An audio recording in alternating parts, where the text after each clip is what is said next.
வாங்கி தருவதாக 23 லட்சம் ரூபாய் மோசடி செய்த வழக்கில் முன்னாள் அமைச்சர் சிவசங்கருக்கு தொடர்பு இருப்பதாக தெரிவிக்கப்பட்டிருக்கிறது. எஃப்ஐஆரில் இது குறிப்பிடப்பட்டுள்ளது. இது குறித்த கூடுதல் விவரங்களை நம்முடைய சிறப்பு செய்தியாளர் கோகுலிடம் கேட்கலாம். கோகுல், இந்த வழக்கினுடைய பின்னணி என்ன? எந்த வகையில் முன்னாள் அமைச்சர் சிவசங்கருக்கு தொடர்பு இருப்பது என்பது எஃப்ஐஆரில் குறிப்பிடப்பட்டுள்ளது? அரசு வேலை வாங்கி தருவதாக கூறி 23 லட்சம் ரூபாய் ஏமாற்றியதாக இளஞ்செழியன் என்பவரை மத்திய குற்றப்பிரிவு போலீசார் கைது செய்து ஏற்கனவே சிறையில் அடைச்சிருக்காங்க. இளஞ்செழியன் சிவசங்கருடைய உதவியாளர் என கூறினால் இந்த வேலை வாங்கி தருவதாக பணம் வாங்கி கொண்டு ஏமாற்றியதாக புகாரானது அளிக்கப்பட்டிருக்கு. அப்போது முன்னாள் அமைச்சர் சிவசங்கர் இளஞ்செழியன் என்ற நபர் தனக்கு தெரியாது என்றும் அவரோடு எந்த தொடர்பும் இல்லை என்ற ஒரு தகவலை ஏற்கனவே தெரிவித்திருந்தார்.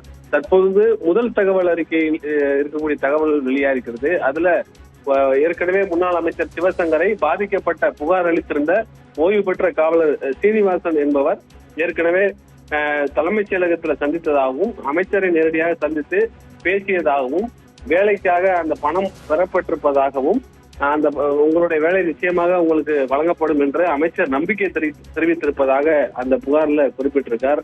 ஆகவே சிவசங்கருக்கு இந்த வேலை வாங்கி தருவ மோசடியுடைய புகார்ல தொடர்பு இருப்பதாக அவர் குற்றம் சாட்டியிருக்கார்.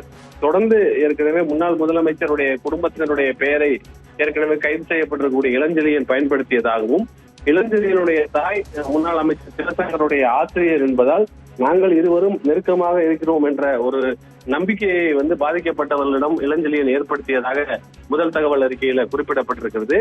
சிவசங்கரை பல முறை நேரடியாக சந்தித்ததாகவும் அப்போது அவர் நிச்சயமாக உங்களுக்கு வேலை வழங்கப்படும் என்று அவர் நம்பிக்கை தெரிவித்திருந்ததாக அந்த சீனிவாசன் புகார்ல குறிப்பிட்டிருக்கார். அந்த அடிப்படையில இந்த வழக்கில் அடுத்த கட்டமாக முன்னாள் அமைச்சர் சிவசங்கருக்கு என்ன தொடர்பு என்ற கோணத்துல தற்பொழுது காவல்துறை விசாரணை நடத்துவதற்கு திட்டமிட்டிருப்பதாக தகவல் வெளியாகிறது. இளஞ்செழியன் ஏற்கனவே சிறையில் அடைக்கப்பட்டிருக்கார். இது குறித்து சிவசங்கர் ஒரு விளக்கம் அளித்திருக்கார். எனக்கும் இளஞ்செழியன் என்ற நபருக்கும் எந்த தொடர்பும் கிடையாது, அவர் என்னுடைய உதவியாளர் இல்லை என்ற ஒரு தகவலை தெரிவித்திருக்கக்கூடிய நிலையில முதல் தகவல் அறிக்கையில் புகார் அளித்த நபர் அமைச்சருக்கும் இளஞ்செழியனுக்கும் இருக்கக்கூடிய தொடர்புகள் குறித்து புகார்ல குறிப்பிட்டிருப்பது தற்பொழுது தகவல் வெளியாகிறது. விரிவான விவரங்களுக்கு நன்றி கோகுல்.